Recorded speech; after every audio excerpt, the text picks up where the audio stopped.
Maraknya kasus bullying atau tindak penindasan yang terjadi di lingkungan 10 anak perempuan menjadi korban tindak asusila ini.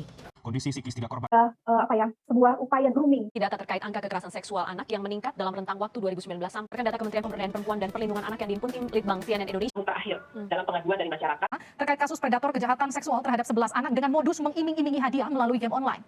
Seperti yang kita ketahui saat ini penggunaan internet cukup masif dan bebas sehingga dapat dilakukan oleh siapa saja. Berdasarkan data AGI di tahun 2024, terdapat lebih dari 221 juta penduduk Indonesia telah mengakses internet.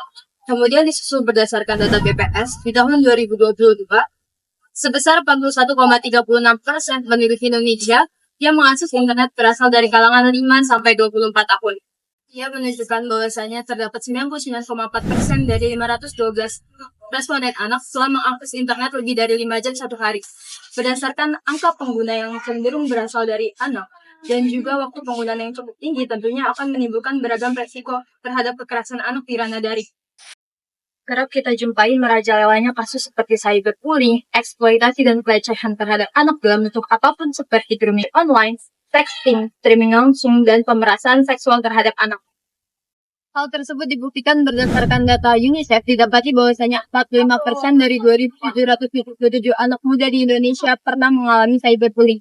Selain itu, berdasarkan catatan akhir tahun 2023 ECPAT dalam penelitian bersama Aliansi Down to Zero di tahun 2020, didapati bahwasanya 3 dari 10 responden anak pernah mengalami eksploitasi seksual di ranah daring.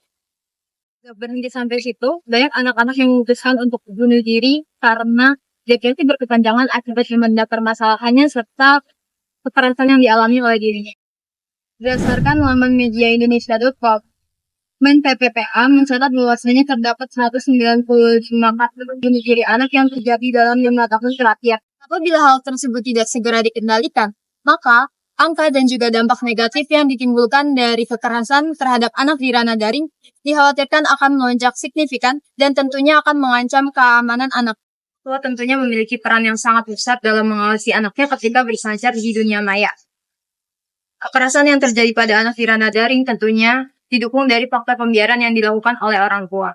Membiarkan anak berselancar di dunia maya tanpa pengawasan merupakan langkah awal dalam menjerumuskan anak ke dalam kekerasan, yang mana hal tersebut akan mengancam masa depan anak. Untuk itu diperlukan peran dari orang tua untuk mengawasi anaknya ketika berselancar di dunia maya. Di tahun 2045, Indonesia akan dihadapkan dengan meledaknya usia produktif yang disebut dengan bonus demografi. Kondisi tersebut membawa Indonesia diharapkan dapat memiliki produktivitas yang tinggi sehingga dapat menjadi negara yang lebih maju dan sukses. Dalam rangka mencapai tujuan Indonesia Emas tahun 2045, tentunya negara harus hadir untuk menyiapkan generasi penerus bangsa yang unggul. Untuk mendukung hal tersebut, perlindungan terhadap anak-anak di Indonesia tentunya membutuhkan perhatian yang serius. Sejalan dengan hal tersebut, untuk mewujudkan perlindungan dan keamanan bagi anak, tentunya dibutuhkan peran dari multi-stakeholder serta peraturan pemerintahan untuk bersinergi dalam menjamin terlaksananya perlindungan terhadap anak. Akan tetapi, bila melihat situasi yang terjadi saat ini, pemerintah belum mengeluarkan peraturan khusus yang mengatur tentang perlindungan anak di ranah daring. Untuk itu penting bagi institusi pemerintahan untuk bergerak cepat dalam mengeluarkan dan mengesahkan peraturan perlindungan anak di ranah daring sejalan dengan masifnya terjadi kekerasan terhadap anak di ranah daring.